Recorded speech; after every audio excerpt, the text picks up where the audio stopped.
வெளியே வாத்தால.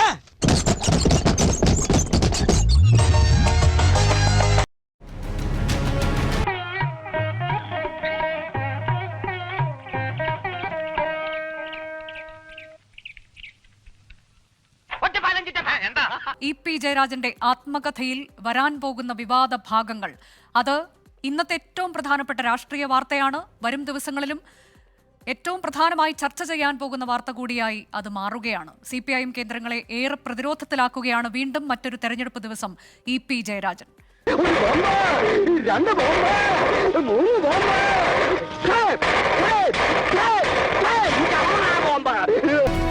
ഇടത് സ്ഥാനാർത്ഥി സരിനെയും കടുത്ത ഭാഷയിൽ വിമർശിക്കുകയാണ് ഇ.പി. ജയരാജൻ. സരിൻ അവസരവാദിയെന്നും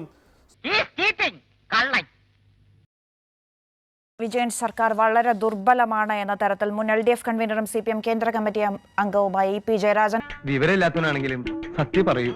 ഒരു നേതാവെങ്കിലും പറഞ്ഞത് വളരെ സന്തോഷമുണ്ട്. ഞാൻ ഇ.പി. ജയരാജൻ ഞാൻ അഭിനന്ദിക്കുകയാണ്.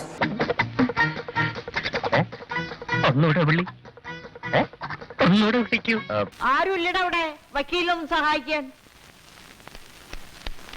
എന്താ ഒന്ന് പിടിച്ചു കൊടുത്തേടാ. അവിടുന്ന് ഏതാണ്ടൊക്കെ കൊടുത്തു വിട്ടുണ്ട്. എന്താണ് അതിന്റെ ഉദ്ദേശം? പോടാ, പെട്രോൾ ടാങ്കിനടുത്ത് തീപ്പെട്ടുമായിട്ട് വരുന്നു. ആത്മകഥ വരാൻ പോകുന്നു എന്നുള്ളതാണ്. സർക്കാരിനും പാർട്ടിക്കുമെതിരെ രൂക്ഷ വിമർശനം ഇ.പി. ജയരാജന്റെ ആത്മകഥയിലുണ്ട്.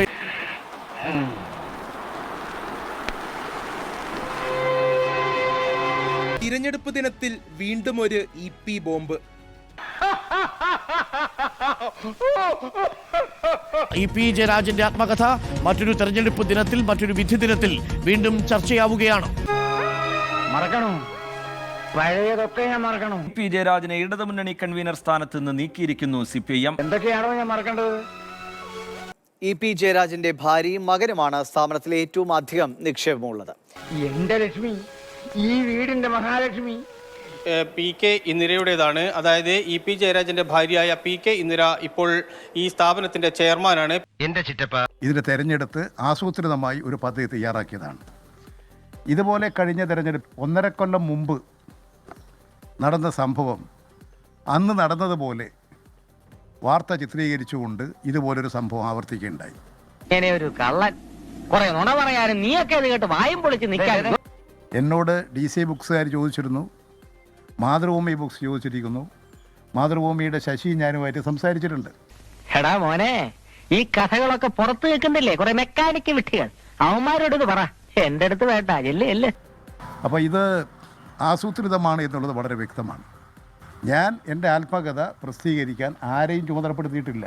കരണം ചിറ്റപ്പൻ എപ്പോ എത്തി?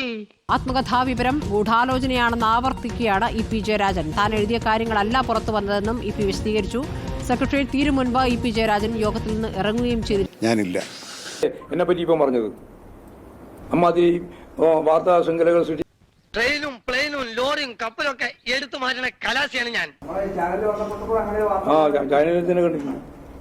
അത് ആ ചാനലിലേ വന്നിട്ടില്ല, വേറെ ചാനലൊന്നും വന്നിട്ടില്ല. അതുകൊണ്ടാണ് അങ്ങനെ പറഞ്ഞത്. My dear members, you my receipt CO I know like it insult. അതിലെ വിവാദ ഭാഗങ്ങൾ എന്തൊക്കെയാണ് എന്നത് നമ്മൾ ഒരിക്കൽ കൂടി പരിശോധിക്കുകയാണ്. അതൊക്കെ ഡൽഹിയില് അങ്ങ് കോണാട്ട് പ്ലേസ് കൊണ്ട് ഇറക്കിയാച്ചാ മതി. ഇവിടെ വേണ്ട, ഇവിടെ ചെലവായില്ല. തെരഞ്ഞെടുപ്പിൽ ഇടതുപക്ഷ മുന്നണിയുടെ സ്ഥാനാർത്ഥിയായി മത്സരിക്കുന്ന ഡോക്ടർ സരിൻ. പൈതങ്ങളെ, നമ്മുടെ ദേഹബലം ഒന്നുകൂടി കാണിച്ചു കൊടുക്കൂ. പിന്നാലെയുള്ള തുറന്നു പറച്ചിൽ പാലക്കാട് വോട്ടഭ്യർത്ഥന തുടരുന്ന ഇടത് സ്ഥാനാർത്ഥിയെക്കുറിച്ച്. UDF പാലക്കാട് സ്ഥാനാർത്ഥിയാക്കാതിരുന്നപ്പോഴാണ് പി സരിൻ മറുകണ്ഠം ചാടിയത്. ഇത്തരം സ്വതന്ത്രരെ കൂടെ നിർത്തിയാൽ PV അൻവറിനെ പോലെ വയ്യാവേലിയാകും. ഡോക്ടർ സരിൻ ഉത്തമനായ ഒരു സ്ഥാനാർത്ഥിയാണ്.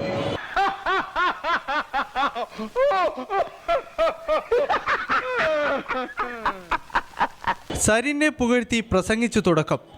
കണ്ടോടി പാന്റും കാൽസറായും ബെൽറ്റും എന്നാ ഒരു പരിഷ്കാരി, എന്നാ മണം അവന്റെ അടുത്ത്. ഏതൊക്കെ സെന്റ് അവൻ അടിച്ചിരിക്കുന്നത്? ആത്മകഥാ വിവാദത്തിലേക്ക് കടക്കും മുമ്പേ ചാറ്റൽ മഴയെത്തി. കുട ചൂടി പ്രസംഗം തുടരുന്നതിനിടെ ശക്തമായ കാറ്റ്.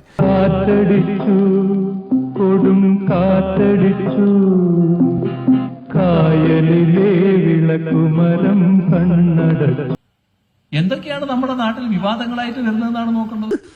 ഇനി നമ്മൾ എന്ത് ചെയ്യുമല്ലയ്യ? നീ ഒന്നും ചെയ്യണ്ടെന്നാ ചെയ്തു. ആരെയും പ്രസിദ്ധീകരിക്കാൻ ചുമതലപ്പെടുത്തിയിട്ടില്ല. ഒരു പ്രസിദ്ധീകരണശാലയുമായി കരാർ ഒപ്പിട്ടിട്ടില്ല.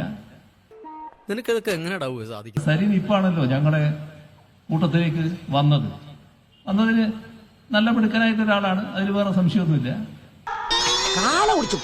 അദ്ദേഹത്തിന് അറിയാമോ എന്നൊരു സംശയം ഉള്ളതുകൊണ്ട് ഈ വാർത്തയിൽ എന്താ ഉണ്ടായത്, സരിനെ കുറിച്ച് ഞാൻ എന്തുവാടാ ഈ കേൾക്കുന്നത്? അതെങ്ങാണ്ട് പട്ടി മൂങ്ങുന്ന ശബ്ദം.